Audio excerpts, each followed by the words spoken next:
Kia ora fam, welcome back to another video. This video is just a quick recap of the sports that has happened over the last kind of, 48 hours. And the first thing we're going to start off with is the Formula One.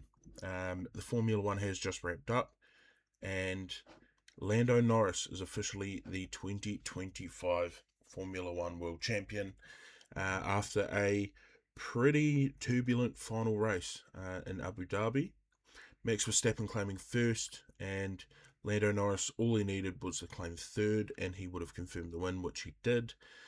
Charles Leclerc was very, very close. I genuinely thought he was going to ruin everyone's day, but that being said, Oscar Piastri managed to hold on to second, and my assumption is, and I think a lot of the world was going to assume that Oscar Piastri was going to kind of drop back to fourth if need be, but that wasn't the case. That didn't need to happen, and Piastri did his part, led for a lot of the race, and led for a lot of the year.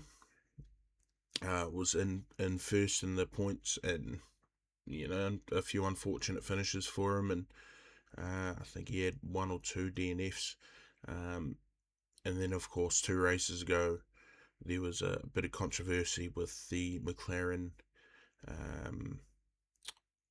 cars skid plates, I believe, being too thin, and that happens. That's life, I guess. There's not much could have done about it. Set up for a pretty interesting final, and congratulations to the Lando Norris. He deserves it, I think. I'm happy for him to get his world championship, and the way the year played out, I think Oscar Piastri kind of takes over from here, and he becomes the world champion for many, many, many years, and I don't think many people would disagree with that. Next thing I want to talk about is New Zealand versus West Indies ended in a draw, the first of 3 tests, and wow, what a weird test it was. I didn't watch much of it. I seen a few of the like 2 of the days in total, something like that, and it ended up being quite a big match. New Zealand coming in first innings, 231 all out, followed by West Indies having a little bit of a shocker at 167 all out. Blackcaps decided to declare at 466 for 8 in their second innings. And West Indies managed to hold on for a draw at 457 for 6, with Justin Greaves picking up player of the match. His numbers weren't too good on bowling, but he did score a double century, 2 for 35 and then 0 for 80, and then he scored 202 not out in the second innings. Shea Hope scoring 140 all out, 140 from 234 to match what was sure to be the match-winning scores, 176 and 145 for Roshan Ravindra and Tom Latham, respectively. After first innings from both sides being quite low, quite average, I would say. Kane Williamson, Michael Bracewell being the top scorers for both innings. For New Zealand in the first innings, 52 from 102 and 47 for 73. And then Shea Hope and Tagnoreen Shandapal being 56 for 107 and 52 for 169, respectively.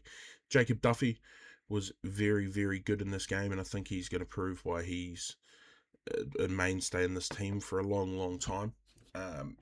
His bowling numbers were phenomenal, absolutely phenomenal.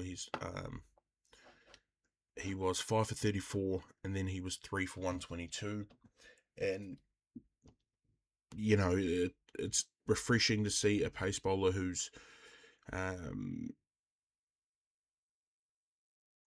big, strong, tall, and just can absolutely pelt them at the batsman. Kamar Roach was the kind of interesting one for this game too. 5 for 78 in the second innings on his bowling, but he went something like 73 consecutive dot balls before he scored any runs. Could have West Indies, could they have gone for it? Could they have got the win? I believe so, but I think when you kind of look at the end result, you've got to just try and hold on as much as you can, right? You've just got to try and push through, and I mean, Greaves going 202 from 388, 19 fours is an insane statistic, right? That's over 100 and whatever the maths is, over 100 and plus runs between the wickets for himself. But Kamar Roach 58 from 233. When you get to that sort of four wickets mark, you've got to sort of think about the long run there. You can either go for the win, or you risk it, lose, or just try and hold on and get a draw, because a draw looks a lot better than a loss for sure. But it was a very good match.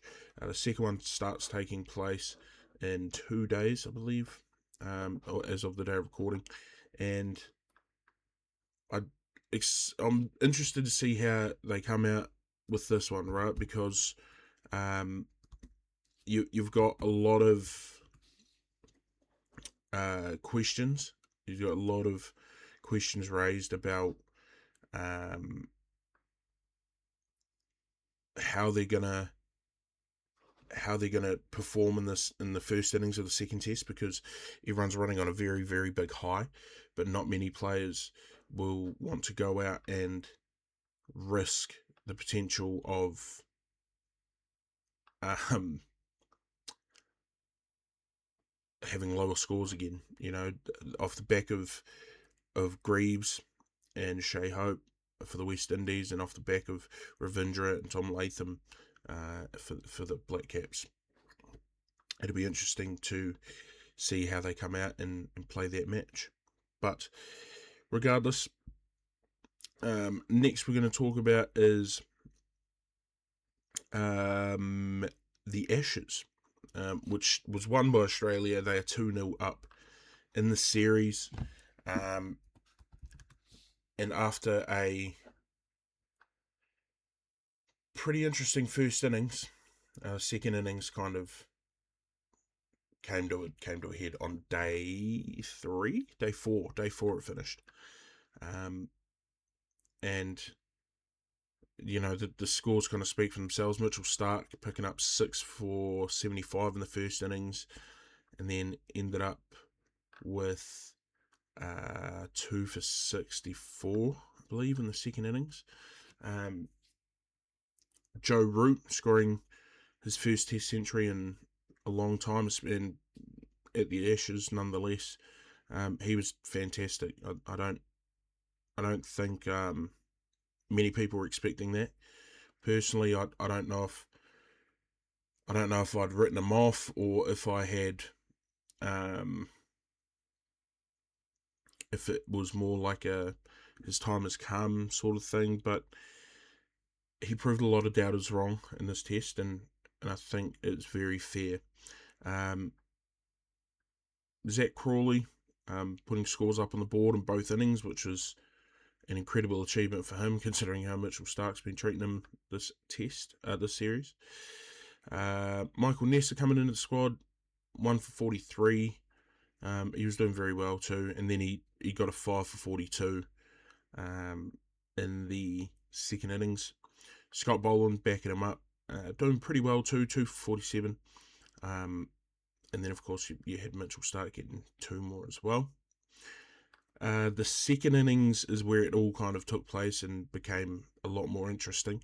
But before that, I will say Mitchell Starc was the top batter of the first innings for Australia. And up until the second innings of the up until the midway through the first innings, the only English-born player to take a wicket was Josh Inglis, who was the Australian backup wicketkeeper. Funnily enough, I had to put that in there because, as much of a Kiwi I am, I'm back in Australia for the series. I always do. Phenomenal players. Anyway, the second innings is where it all came to a head. Ben Stokes, Zach Crawley both going out with, Ben Stokes going out with a half century, Zach Crawley coming very close but not quite getting there. And then the second innings was interesting. Jake Weatherald holding out as long as he could. Travis Head was kind of going for broke. He was doing as much as he could, and good for him. He almost got there too, but unfortunately just sent him a wee bit more than he really wanted to. Jake Weatherall with a bit of a scare LBW call, and they challenged it straight away. So when I was watching it, I kind of thought, he's definitely got it here, but going a wee bit too far wide. And Weatherall ended up holding out. Steve Smith came in after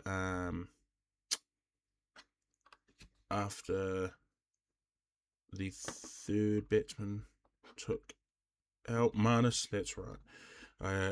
Marnus was there for a very short amount of time, so I couldn't really remember him being there, but Gus Atkinson got him pretty good. Back-to-back bounces. First one kind of floated over his hands, and then the second one floated into his hands, and Marnus thought it was kind of going over, but it clipped him on the gloves, and Jamie Smith got there nice and quick, and he was out, caught and bowled. Gus Atkinson, Jamie Smith. Gus Atkinson kind of bowling. Travis Head out after Travis went for a bit of a slug, and the ball just kind of travelled straight back down to his stumps, and that was game for him. Steve Smith, Jofra Archer having a bit of a back and forth, and I respect the way they both handled it. To be honest, they draw themselves on field and they absolutely go for it. But when they come off the field and someone asks them what was said, Steve Smith keeps it on the field. Jofra Archer doesn't say a single word about it. That's how I think it should be. You can say anything you want to them on the pitch, in a respectful manner. Well, to a certain extent. And I think you would be hard pressed to find a player that doesn't enjoy it, but then once they're off the pitch, they don't mind sitting down, sharing a beer, whatever the case is. Player of the match for that series, Mitchell Starc, 6 for 75 and 2 for 64, and 77 runs scored on the second innings was the main stats that wanted to be talked about.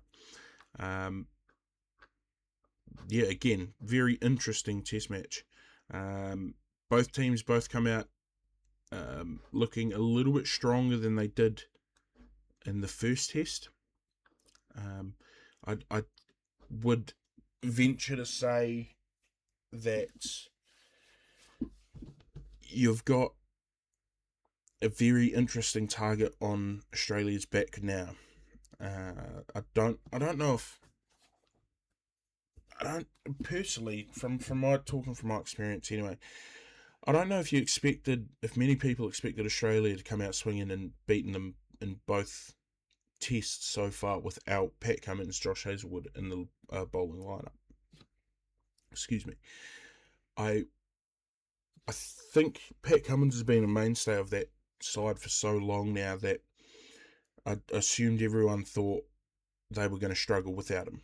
And rightly so. I mean, I didn't think they would do this well, but they've won both test matches by 8 wickets. They've done it very comfortably. They've done it with time to spare. And, it's off the back of Mitch Starc, who is the greatest pace bowler in the world right now, and it's not even close. I mean, Jacob Duffy, incredible bowler, coming from a Kiwi, incredible bowler, but he's not there yet. He's not going to do He can't do what Mitchell Stark's just done for the last, what's it now, 15, 20 days, whatever the case is. But incredible performance by Mitch Stark and company, and you'd be hard pressed to find a better pace bowler in the world right now. Last thing I want to talk about before I head off is the UFC. UFC 323 took place this weekend. And a big weekend, actually. Very big weekend. So, we'll just do the main card. If you want to look at the prelim card, go ahead and Google it for yourself. Jan Blachowicz and Bogdan Guskov ended in a decision draw, and it was probably the right call. It was a very back and forward fight, and I couldn't pick a winner myself. Henry Cejudo, Peyton Talbot. Henry Cejudo is probably time to retire, right? He's still quite young. He's only, I don't even know how old he is. I'm going to have a look now. He's 38. He's not that young, never mind. But he's done his dash. He's done his time. He's done everything there is to do in the sport, I think. He's 0-4 in his last 4 fights, and I personally couldn't see him doing anything else now. I think it's the end of his contract anyway, so good for him. He's made his money. Time to see him off in the sunset. Watch Cowboy ride off. Brandon Moreno, Tetsuro Taira. This ended opposite to what I thought was going to happen. I thought Brandon Moreno was going to be able to hold him off, and it was going to go to a decision victory for probably Taira, but he ended up finishing him in the second round and finished him. He did. He got on top of him and just wasn't getting off. If you ask Brandon Moreno, I think he would have fought for another however long the round was and not given up. But Tetsuro was incredible. He didn't miss a beat. He as soon as he got Moreno on the ground, he was on top and just dominating the fight from there and didn't look like stopping. The co-main event was a very, very, very interesting one. So Brandon Moreno, Tetsuro Taira would have determined the number 1 contender for Alexandre Pantoja had he won, but he didn't. He dislocated his elbow. It looked pretty graphic. It was not nice. If you go on social media and look it up, I'm sure you can find the photo. I'm not going to put it up here, but Joshua Vaughn is the new flyweight champion, and my assumption is they're going to run it back. Obviously, they're going to run it back. Pantoja's been one of the greatest flyweight champions of this era. Joshua Vaughn, young, hungry. He wants to keep going, and I think he will. And I think Pantoja will probably get the title back off him. Joshua Vaughn won't be, I don't think we'll get a rematch after Pantoja beats him, but I do think Tetsuro Taira will be the next person to challenge Pantoja. I mean, Tetsuro is 18-1, and he looks fantastic. He looks like a really incredible fighter. Next big one, which is going to come with a rematch as well. The Bantamweight Championship, Merab Dvalishvili and Petr Yan. Petr Yan has won the championship. He dominated the fight. Merab has been a fantastic champion. That's going to be a right-back situation without a shadow of a doubt. And that's going to put a little bit of a spanner in the works of what happens next at the bantamweight division. Peyton Talbot, very good fighter. Don't think he's quite there for the title fight yet. But then again, who knows, right? The way UFC's been recently, it's very hard to figure out what's going to happen with the division. But that is A-OK, and that's a lovely problem to have for Dana White. What's next for the UFC? Not much happening for the rest of the year. They've got one more card, I believe, next weekend. Have they got one after that? I can't remember, can't recall. But the main event of that one is a flyweight battle between Brandon Royval and Manel Cap. And I mean, I'm not too worried about what's happening in that one, but it'll be interesting to see what the winner of that fight gets. Is it going to be Peyton Talbot? Maybe. Who knows?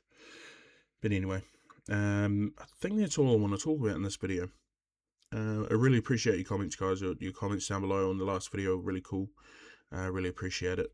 A few things that I need to fix up, and that's okay. I'll get that right at some point. Practice makes perfect. But in any case, if you like this video, please remember to like and subscribe down below. If you dislike this video, double tap that dislike button just so I know you did. Comment down below if there's anything you want to see, any content you want to see, anything you want to see me cover. I'll probably take in a few more suggestions now, just because rugby and rugby league season has come to an end. So for the next 2 months or so, I'll have a wee bit more time on my hands to watch a few more sports. Summer of cricket's going really well. F1's just finished up too, so all I've got at the moment is cricket and a few UFC fights that I want to watch. But in the meantime, comment down below what you want to watch me, what you want to see, what you want me to watch, what you want me to cover, and I will do my best to do so. Once again, guys, thank you so much for the support. I really, really do appreciate it. Hope you guys have yourselves a Merry Christmas. Remember to do your Christmas shopping, because I have forgotten to do so, and I need to do so this week. Regardless, go ahead and follow Big Kiwi Sports on Instagram. I will hopefully have a few bits of content coming up there in the next kind of week or so. But I'll see you in the next video, hopefully sometime this week. Once again, cheers, guys. And I'll see you in the next one. Peace.